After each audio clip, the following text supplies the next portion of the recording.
we also have this battle taking place in Congress. So Democrats, they say, are serious about a shutdown.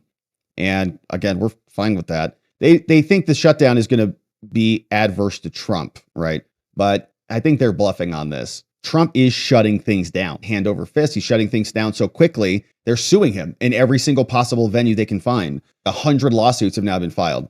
We're down with yes, that's the point. We want to shut down a lot more. It's all getting shut down. Yeah, shut down the government. We don't even care. So they said shutdown threats tend to get driven by conservatives, but now the Democrats are doing it. So it's quite a testament to how dramatically Trump has shaken things up. The Democrats are now like, we got to shut this down.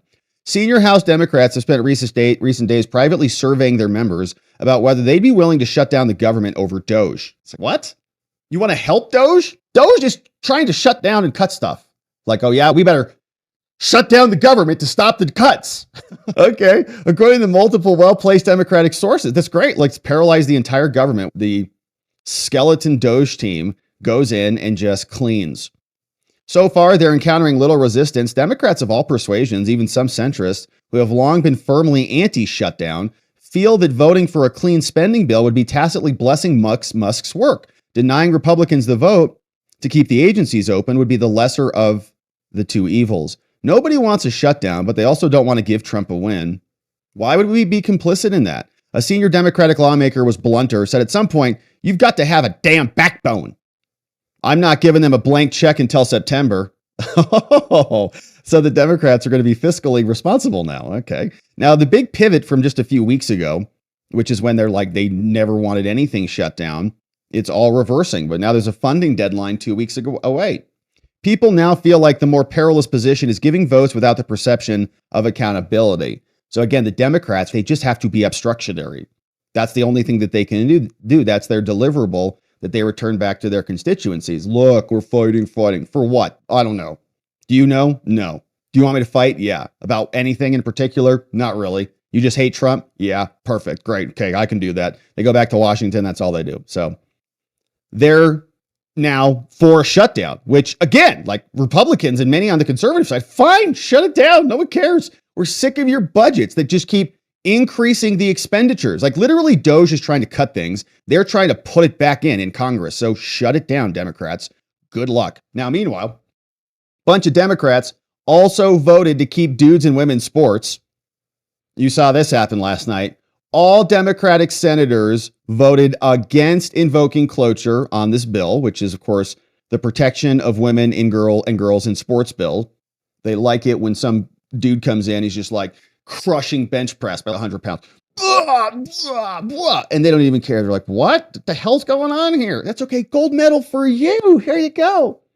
Democrats love it. They hate women. They just love the degradation of traditional norms so that they can remake them in their favor. And of course, they're beholden to the trans constituency. They voted, you got to get 60 plus to invoke cloture, and they didn't get it. So a bunch of Democrats voted against that. And so their party is not learning anything. So we just hope they continue on this trajectory because they're doing a terrible job. Now, Hakeem Jeffries was getting criticized over this video, and rightfully so. It's a weird video to be shooting by himself in the middle of Congress.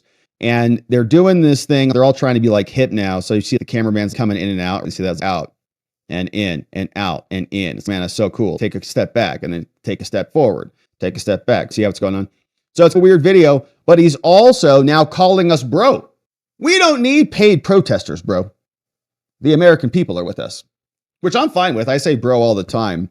And now that he's calling us bro, we can call him bro back and not even feel weird about it. So we're happy with this development. But here was this strange video, and other people on X like Yashir Ali and others are saying, this is weird. Like, why is he coming out and saying, we have a ton of support.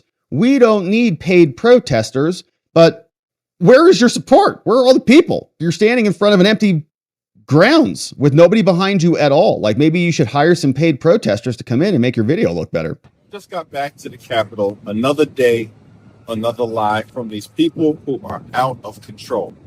I'm told that Donald Trump, Mike Johnson, and the extreme MAGA Republicans are claiming that Democrats are sending paid protesters into their town hall meetings. Yeah. What's wrong with y'all?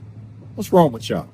You don't need to send paid protesters into your town hall meetings. The American people Why did he say that differently in those two times? What's wrong with y'all? And then what's wrong with y'all? Was he translating for somebody or something? Are with us all across the country.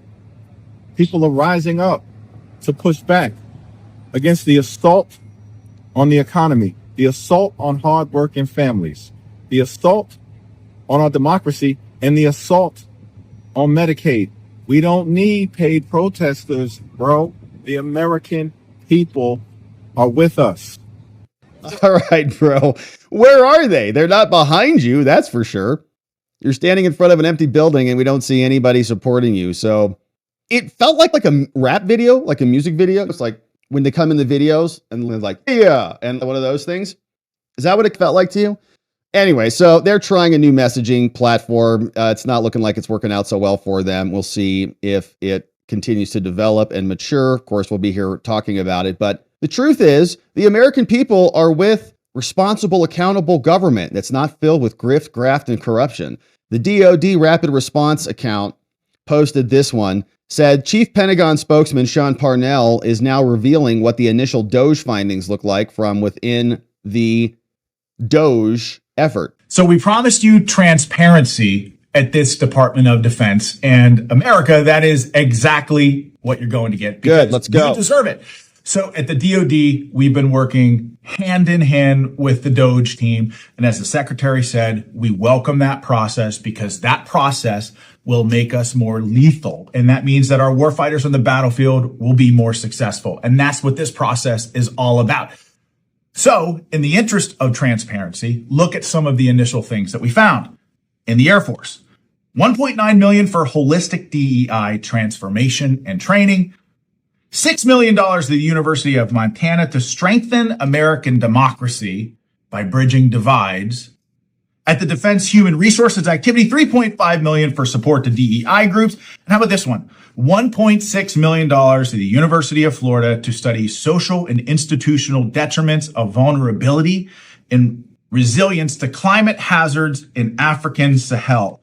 Folks, What was this stuff is not a core function of our military. This is African Sahel? People are dealing with climate change. What did he say? not what we do. This is a distraction from our core mission. So we believe that these initial findings will probably save $80 million in wasteful spending. Again, $80 million in wasteful spending just right here. Which is awesome. Okay. $80 million is a ton of money. And all our small business owner friends out there, okay, you know what the revenue, like, dang, that's a lot, right? So depending on the size of your business and how much it takes to generate that amount of revenue, okay, it all makes a lot of sense. It's $80 million. It's insane.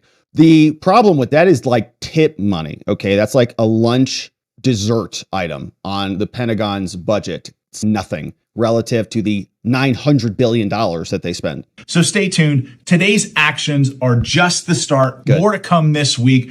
Again, we are working hand in glove with DOGE. So stay tuned in the weeks ahead as we trim the fat, preserve the muscle, make the DoD more mission capable and more lethal. Good stuff. So you can just see that is, and then you aggregate all of that. It's $1 million here, it's $1 million there. Nobody knows. It's like $1 million. It's like nothing. Who cares? But then you add it up times 1,000 and you've got a bunch of money that is being dumped out everywhere. And we want to stop that from happening. So